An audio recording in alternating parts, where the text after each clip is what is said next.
तुम्ही पाहत आहे निपाणी न्यूज सफेर घडामोडी।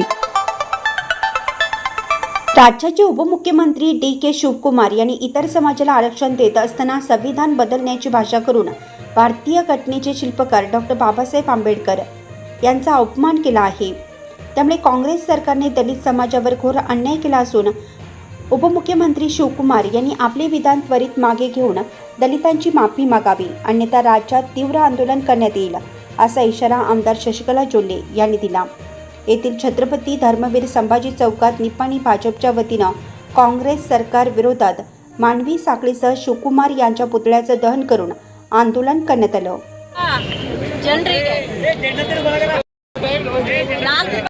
ರಿಸರ್ವೇಶನ್ ಅನ್ನು ಕೊಡುವಂತ ಒಂದು ಬಿಲ್ ಅನ್ನು ಕಳೆದ ಅಧಿವೇಶನದಲ್ಲಿ ಅದನ್ನ ಪಾಸ್ ಮಾಡ್ಕೊತಾರೆ, ನಮ್ಮೆಲ್ಲರ ವಿರೋಧದಲ್ಲೂ ಕೂಡ।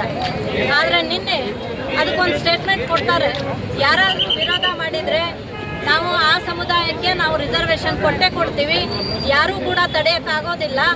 ಒಂದು ವೇಳೆ ಆ ಕೊಡುವಂಥ ಸಂದರ್ಭದಲ್ಲಿ ನಮ್ಮ ಭಾರತದ ರತ್ನ ಸಂವಿಧಾನದ ಶಿಲ್ಪಕಾರರು ಡಾಕ್ಟರ್ ಬಾಬಾ ಸಾಹೇಬ್ ಅಂಬೇಡ್ಕರ್ ಅವರು ಬರೆದಂಥ ಒಂದು ಸಂವಿಧಾನದಲ್ಲಿ ತಿದ್ದುಪಡಿ ಮಾಡಿ ಆದರೂ ಕೂಡ ನಾವು ಆ ಸಮಾಜಕ್ಕೆ ಒಂದು ರಿಸರ್ವೇಶನ್ ಅನ್ನು ಕೊಡ್ತೀವಿ ಅಂತಕ್ಕಂಥ ಮಾತನ್ನು ಹೇಳಿದ್ದಾರೆ। ಅದನ್ನು ನಾವು ಇವತ್ತು ರಾಜ್ಯಾದ್ಯಂತ ಅದನ್ನು ನಾವೆಲ್ಲರೂ ಭಾರತೀಯ ಜನತಾ ಪಾರ್ಟಿ ವತಿಯಿಂದ ಅದನ್ನು ಖಂಡಿಸ್ತಾ ಇದ್ದೀವಿ। ಯಾಕಂದರೆ ಬಾಬಾ ಸಾಹೇಬ್ ಅಂಬೇಡ್ಕರ್ ಅವರು ಬರೆದಂಥ ಸಂವಿಧಾನದಲ್ಲಿ ಜಾತಿ ಆಧಾರಿತವಾದಂಥ ರಿಸರ್ವೇಶನ್ಗಳು ಇಲ್ಲ।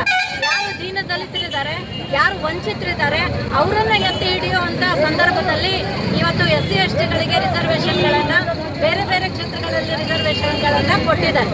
ಆದರೆ ಇವತ್ತು ಈ ಸರ್ಕಾರ, ಕಾಂಗ್ರೆಸ್ನ ಸರ್ಕಾರ ತನ್ನ ವೋಟ್ ಬ್ಯಾಂಕ್ಗಳಿಗಾಗಿ ಆ ಒಂದು ಸಮಾಜದ ಮನವನ್ನು ಬಾಬಾ ಸಾಹೇಬ್ ಅಂಬೇಡ್ಕರ್ ಅವರು ಬರೆದಂಥ ಸಂವಿಧಾನದಲ್ಲಿ ತಿದ್ದುಪಡಿ ಮಾಡ್ತೀನಿ ಅಂತ ಹೇಳ್ತಾ ಇದ್ದಾರಲ್ಲ, ಇದು ನ್ಯಾಯಸಮ್ಮತವಾದಂಥದ್ದಲ್ಲ।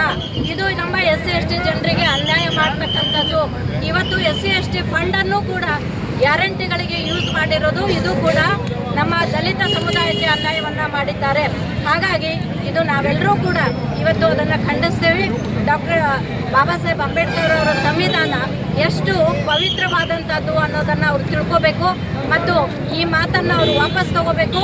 ಆ ದಲಿತ ಸಮುದಾಯಕ್ಕೆ ಅವರು ಕ್ಷಮೆಯನ್ನು ಕೇಳಬೇಕು ಮತ್ತು ಅವರು ನಿನ್ನೆ ಆಡಿದಂಥ ಮಾತನ್ನು वापस तगोबेकु ಅಂತ ನಾವು ಇವತ್ತು ಈ ಪ್ರತಿಭಟನೆಯನ್ನ ಮಾಡ್ತಾ ಇದ್ದೀವಿ। चॅनलला सबस्क्राइब केल्यामुळे बातम्या अपडेट तुमच्यापर्यंत लवकर पोहोचतील।